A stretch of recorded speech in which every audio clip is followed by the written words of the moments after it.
Hello story lovers ఈరోజు కథ possessive husband innocent wife part 1. ఈ అమ్మాయి నీకు ఖచ్చితంగా నచ్చి తీరుతుంది. ఒక్కసారి ఈ అమ్మాయిని చూసి మాట్లాడు అంటూ వసుంధర కొడుకు వెంట పడుతూ ఉంటే, stop it mom, how many times I have to told you, I have no interest అంటూ కోపంగా చెప్పాడు కర్ణ. పెళ్లి చేసుకోకుండా ఎన్ని రోజులు ఉంటావురా అని వసుంధర కోపంగా కొడుకు వైపు చూసేసరికి, పెళ్లి చేసుకోకపోతే చచ్చిపోతారా అని వెటకారంగా అడిగాడు కర్ణ. చచ్చిపోకపోవచ్చు కానీ మనకంటూ ఒక తోడు కావాలి కదా అని వసుంధర అడిగేసరికి, నాకు ఎవరి తోడు అవసరం లేదు, నాకు మీటింగ్కి టైం అవుతోంది అంటూ చైర్ మీద వేసిన సూట్ తీసుకుని కర్ణ బయటికి వెళ్ళగానే అతని వెంట ఫాలో అయిపోయారు అసిస్టెంట్ ఇంకా మేనేజర్. ఏంటండి వీడు, ఇంకెప్పటికీ పెళ్లి చేసుకోడా అని వసుంధర చిరాకుగా భర్త వైపు చూస్తూ ఉంటే, అమ్మాయి ఫోటో చూడలేదు కాబట్టి వాడు అలా మాట్లాడుతున్నాడని నాకు తెలుసు. ఒక్కసారి అమ్మాయిని చూస్తే వాడు ఫ్లాట్ అయిపోతాడు. అదంతా నేను చూసుకుంటాను, ఆఫీస్కి టైం అవుతుంది అంటూ వసుంధర భర్త, కర్ణ వాళ్ళ నాన్నగారు అయిన విశ్వనాథ్ కూడా తన సూట్ తీసుకుని బయటికి వెళ్ళిపోయాడు. కర్ణ ఇండియాలోనే యంగెస్ట్ బిజినెస్ మ్యాన్. తండ్రి బిజినెస్ హ్యాండ్ ఓవర్ చేసుకోవడమే కాకుండా తనకి నచ్చిన బిజినెస్ కూడా పెట్టి సక్సెస్ఫుల్గా రన్ చేస్తున్నాడు. అండ్ మోస్ట్ ఎలిజిబుల్ బ్యాచిలర్ కూడా. తండ్రి ఫ్రెండ్స్లోనే చాలామంది ఫ్రెండ్స్ కూతుళ్ళు కర్ణ అంటే పడి చచ్చిపోతారు. బట్ కనీసం కన్నెత్తి కూడా చూడడు కర్ణ.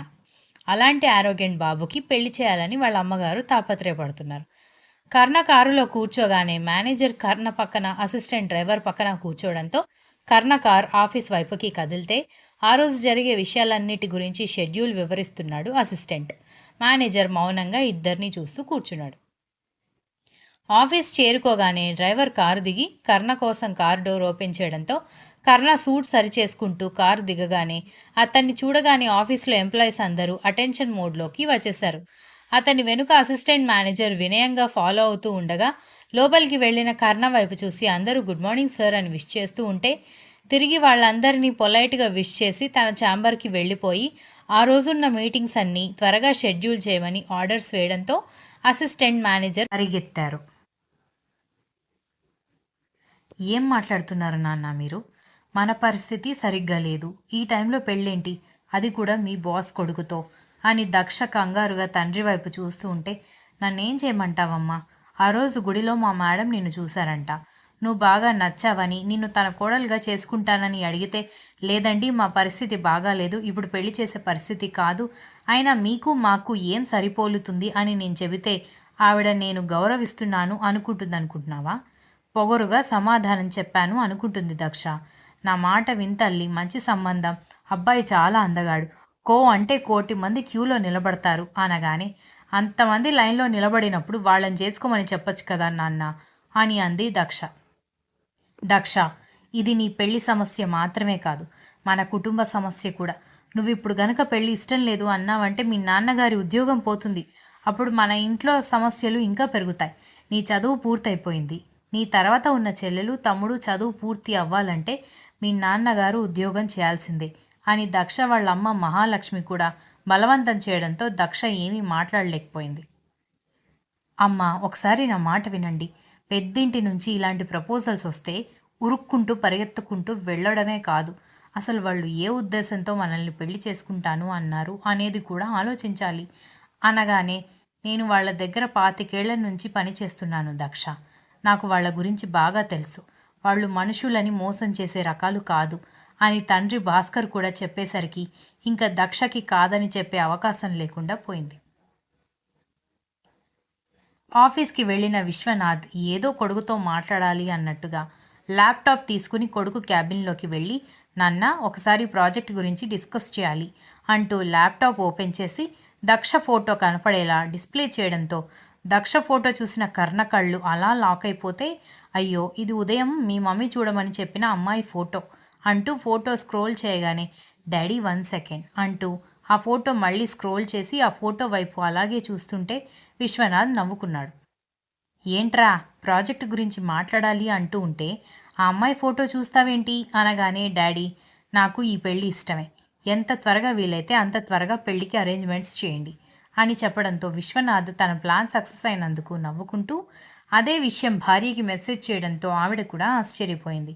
కర్ణ సిగరెట్ వెలిగించుకుని తన ఆఫీస్ ఓపెన్ కారిడార్లో అటూ ఇటూ వాకింగ్ చేస్తూ ఉండగా, సార్ నన్ను పిలిచారంట అంటూ అసిస్టెంట్ రాగానే, నాకు కాబోయే వైఫ్ ఫోన్ నెంబర్ నాకు కావాలి అనగానే వైఫ్ ఇంతలో ఎక్కడి నుంచి వచ్చిందో అర్థం కాక అసిస్టెంట్ బుర్రగొక్కుంటూ ఉంటే వినపడలేదా అని కర్ణ సీరియస్ అయ్యేసరికి ఇయ్య సార్ అని తడబడుతూ బుర్రగోక్కుంటూ అసిస్టెంట్ తిరిగి రావడంతో ఏంటి నా కొడుకు నా కోడలి ఫోన్ నెంబర్ అడిగాడా అని విశ్వనాథ్ నవ్వగానే సార్ మీకు సడన్గా కోడలు ఎక్కడి నుంచి వచ్చింది అని అసిస్టెంట్ అయోమయంగా అడుగుతూ ఉంటే మేము సెలెక్ట్ చేసుకుంటే వచ్చింది కానీ ఇదిగో ఫోన్ నెంబర్ అంటూ ఫోన్ నెంబర్ ఇచ్చేసి వెళ్ళి మీ సార్కి ఫోన్ నెంబర్ ఫార్వర్డ్ చెయ్యి అంటూ నవ్వుకుంటూ వెళ్ళిపోయాడు విశ్వనాథ్. అసిస్టెంట్ అదే అయోమయంలో కర్ణ దగ్గరికి వెళ్ళి సార్ మేడం ఫోన్ నెంబర్ అనగానే వెంటనే తన మొబైల్ బయటకు తీసి దక్షకి కాల్ చేయడంతో తనేదో చిన్న జాబ్ చేస్తూ ఉన్న దక్ష ఆఫీస్ లోపలికి వెళ్ళబోతూ ఉండగా కాల్ వచ్చేసరికి ఎవరిది ఇంటర్నేషనల్ నెంబర్ అనుకుంటూ కాల్ రిసీవ్ చేసుకుని హలో ఎవరు అని అనగానే హాయ్ బేబీ అని హస్కీగా పిలిచాడు కర్ణ. హలో బేబీ అని హస్కీగా వినిపించిన అబ్బాయి గొంతుకి దక్ష షాక్ అయ్యి చుట్టూ ఒకసారి చూసి ఎవరిది అని నెమ్మదిగా అడగడంతో don't you have my number అని అడగడంతో అసలు మీరెవరండి అని అడిగింది దక్ష. కర్ణ సీరియస్గా ఫేస్ పెట్టి seriously you don't have my number అని అడగడంతో మీరెవరో తెలిస్తేనే కదండి మీ నెంబర్ నా దగ్గర ఉందా లేదా అని నేను చెప్పగలిగేది అని దక్ష కంగారు పడుతుంటే నేను నీకు కాబోయే హస్బెండ్ అని సీరియస్గా చెప్పడంతో అదేంటి నాన్న ఉదయాన్నే కదా ఈ విషయం చెప్పారు అప్పుడే ఫోన్ వచ్చిందేంటి ఒకవేళ ఇదేమైనా ప్రాంక్ కాల్ అయ్యుంటుందా అని అనుకుంటూ ఉండగానే I don't have any interest to do prank on you అని కర్ణ సీరియస్ అయ్యేసరికి సారీ అని తడబడుతూ చెప్పింది.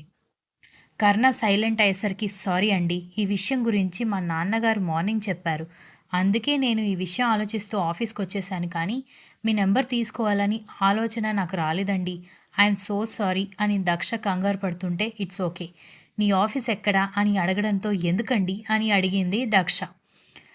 కర్ణ టెల్ మీ అని గంభీరంగా అడిగేసరికి కంగారు పడి ఆఫీస్ అడ్రస్ చెప్పడంతో మీ ఆఫీస్ అయిపోయేసరికి నేను ఆఫీస్ బయట రెడీగా ఉంటాను అని చెప్పి ఎందుకు ఏంటి అని దక్ష అడుగుతున్నా వినిపించుకోకుండా కాల్ కట్ చేయడంతో దక్ష అయోమయంగానే ఆఫీస్లోకి వెళ్ళిపోయింది.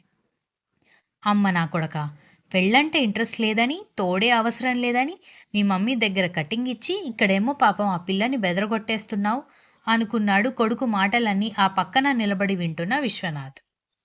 దక్ష ఆఫీస్లోకి వెళ్ళి తండ్రికి ఫోన్ చేసి నా నెంబర్ అతనికి ఎవరిచ్చారు నాన్న అనగానే ఎవరి గురించి మాట్లాడుతున్నావమ్మా అని భాస్కర్ అయోమయంగా అడిగేసరికి అదే మీ బాస్ కొడుకు నాకు ఫోన్ చేశాడు సాయంత్రం తనే వచ్చి పికప్ చేసుకుంటాను అంటున్నాడు ఆఫీస్ దగ్గర ఎవరైనా అంత కాస్ట్లీ వెహికల్ చూస్తే ఏం బాగుంటుంది నాన్న అని దక్ష కంగారు పడుతుంటే నేను ఇవ్వలేదమ్మా విశ్వనాథ్ గారు ఇచ్చారేమో అయినా కాబోయే భర్తే కదా వాళ్ళకి ఎదురు చెప్పే సాహసం చేయకూడదమ్మా అనగానే నేనెక్కడ ఒప్పుకున్నాను నాన్న మీకు మీరే డిసైడ్ అయిపోయారా అని అసహనంగా అడిగితే నా బంగారు తల్లి కదూ అలా అనకమ్మా వాళ్ళకి కోపం వస్తుంది అనగానే దక్ష అసహనంగా ఫోన్ పెట్టేసింది. అన్నట్టుగానే ఆఫీస్ 5:30కి అయిపోగానే బయటికి వచ్చిన దక్షకి కాస్ట్లీ మర్సిడీస్ కార్లో కర్ణ కూర్చుని కనిపించడంతో గుటకలు మింగుతూ అతని దగ్గరికి వెళ్ళగానే అతను గ్లాస్ దించేసరికి అతన్ని చూసి అలా చూస్తూ ఉండిపోయింది దక్ష. ఏమున్నాడ్రా బాబు అనుకోకుండా ఉండలేకపోయింది. I know I'm very handsome ఇలా రోడ్డు మీద నిలబడి చూడకుండా వచ్చి కార్లో కూర్చో అని కర్ణ సీరియస్గా చెప్పడంతో ఈ లోకంలోకి వచ్చి నాకు స్కూటీ ఉందండి దాన్ని వదిలేస్తే మళ్ళీ రేపు మార్నింగ్ ఆఫీస్కి ఇబ్బంది అవుతుంది అనగానే కర్ణ సీరియస్గా ఒక లుక్ ఇవ్వడంతో దక్ష కంగారు పడుతూ ఉంటే కర్ణ వెంటనే అసిస్టెంట్ వైపు చూసేసరికి మేడం కీస్ ఇవ్వండి అనగానే అయోమయంగా చూస్తూనే కీస్ ఇచ్చింది. నీ స్కూటీ అసిస్టెంట్ తీసుకొస్తాడు వచ్చి కూర్చో అని చెప్పడంతో భగవంతుడా నువ్వే నన్ను కాపాడాలి అనుకుంటూ వెళ్ళి డ్రైవర్ పక్కన కూర్చోబోతున్న దక్షని కర్ణ సీరియస్గా చూడగానే డ్రైవర్ కంగారు పడి మేడం మీరు మా యజమాని అదే కాబోయే యజమాని వెళ్ళి చిన్నబాబు గారు పక్కన కూర్చోండి అని డ్రైవర్ చెప్పేసరికి ఇక్కడ కూర్చుంటే ఏమైంది బాబాయ్ అని అడిగింది దక్ష. నీకు లెవెల్ మెయింటైన్ చేయడం తెలియదా వచ్చి ఇక్కడ కూర్చో అని కర్ణ సీరియస్గా చెప్పడంతో ఏడుపు మొహం వేసుకుని అతని పక్కన కూర్చుంది దక్ష. కాసేపటికి కారు ఒక షాపింగ్ మాల్ ముందు ఆగేసరికి దక్ష అయోమయంగా చూస్తుంటే గెట్అవుట్ అని చెప్పి ఇద్దరు కారు దిగిన తర్వాత ఇక్కడెందుకు ఆపారండి అని దక్ష అడగడంతో కర్ణ సీరియస్గా చూస్తూ లోపల ఈగలు ఎక్కువయ్యాయంట ఈగలు తోలుకునే జాబ్ ఉంటే నీకు చూద్దామని కర్ణ వెటకారంగా చెప్పేసరికి దక్ష అదోలా మొహం పెట్టుకోవడంతో షాపింగ్ కోసం అనగానే మీరు చేయండి నేనెందుకు, నేను ఇక్కడే వెయిట్ చేస్తాను అనగానే షాపింగ్ నీకే అన్నాడు సీరియస్గా. నా దగ్గర చాలా చుడీదార్స్ ఉన్నాయండి, పైగా ఇంత కాస్ట్లీ షాపింగ్ మాల్లో మేము ఎప్పుడూ షాపింగ్ చేయలేదు అనగానే అందుకే తీసుకొచ్చాను, నోరు మూసుకుని నాతో రా అంటూ ఆమెని లోపలికి తీసుకువెళ్ళి వెస్ట్రన్ సెక్షన్లోకి తీసుకువెళ్లడంతో పొట్టి పొట్టిగా ఉన్న డ్రెస్సులను చూస్తూ అవన్నీ నాకు అలవాటు లేవని ఏడుస్తూ చెప్పింది దక్ష. నాకు కాబోయే భార్య ఇలా ముద్దపప్పులాగా ఉండకూడదు అని కర్ణ సైడ్ స్మైల్ ఇస్తూ చెప్పడంతో అయితే స్టైలిష్గా ఉన్న అమ్మాయిని చూసి పెళ్లి చేయమని మీ ఇంట్లో వాళ్ళకి చెప్పండి ప్లీజ్, ఇలాంటి డ్రెస్సెస్ మాత్రం నేను అస్సలు వేసుకోలేను, నన్ను అర్థం చేసుకోండి అని దక్ష ఏడుపు మొహం వేసుకోవడంతో ఆమె చెవి దగ్గరికి బెండ్ అయ్యి ఐ లైక్ ఇట్ అని హస్కీగా చెప్పడంతో దక్ష అయోమయంగా అతని వైపు చూస్తూ అతని చూపులు గమనించి బిడియంగా తలదించుకుంది. దాంతో దక్ష చేతిని పట్టుకుని చుడీదార్స్ సెక్షన్లోనే కొంచెం ట్రెండీగా ఉండే డ్రెస్సెస్ చూపించి ఇవి ఓకేనా అని అడగడంతో ఓకే అన్నట్టుగా తలాడించేసరికి ఈ ముక్క చెప్పడానికి ఎందుకు ఏడుస్తున్నావు అని అడిగేసరికి మీకు కోపం వస్తుందేమోనని ఎలా చెప్పాలో అర్థం కాక ఏడుపు వచ్చేసింది అని చెప్పింది Daksha. I don't like crying babies అని కర్ణ చిరాకుగా చెప్పేసరికి దక్ష మూతి తిప్పుకుంటూ మరెందుకు నన్ను చేసుకోవడం అని అనుకుంటూ ఉండగానే బికాజ్ ఐ లైక్ యూ అని చెప్పడంతో అదేంటి మనసులో అనుకున్నాను కదా, మనసులో అనుకున్నాను అనుకుని బయటికి అనేశానా అని గోర్లు కొరుక్కుంటూ ఉండగానే అలా గోర్లు తినాల్సిన అవసరం లేదు, ఆకలైతే నాకు చెప్పు అని కోపంగా చెప్పడంతో ఇది నా హ్యాబిట్, ఆకలయి నేను గోర్లు తినట్లేదు అని చెప్పింది అయోమయంగా చూస్తూ. ఆమెకి సూట్ అయ్యే డ్రెస్సెస్ మొత్తం ఆమెని తీసుకుని షాపింగ్ మాల్లో ఉన్న ఫుడ్ సెంటర్ వైపు తీసుకువెళ్ళి ఏం కావాలి అని అడగడంతో నన్ను ఇంటి దగ్గర డ్రాప్ చేయండి అనగానే కర్ణ సీరియస్గా చూడడంతో కంగారు పడి కాఫీ చాలు అనగానే ఆమెని చిరాకుగా చూస్తూ burger, pizza, ice cream order చేయడంతో బిత్తరపోయింది Daksha. Continues. If you like this story please like, share, comment and don't forget to subscribe.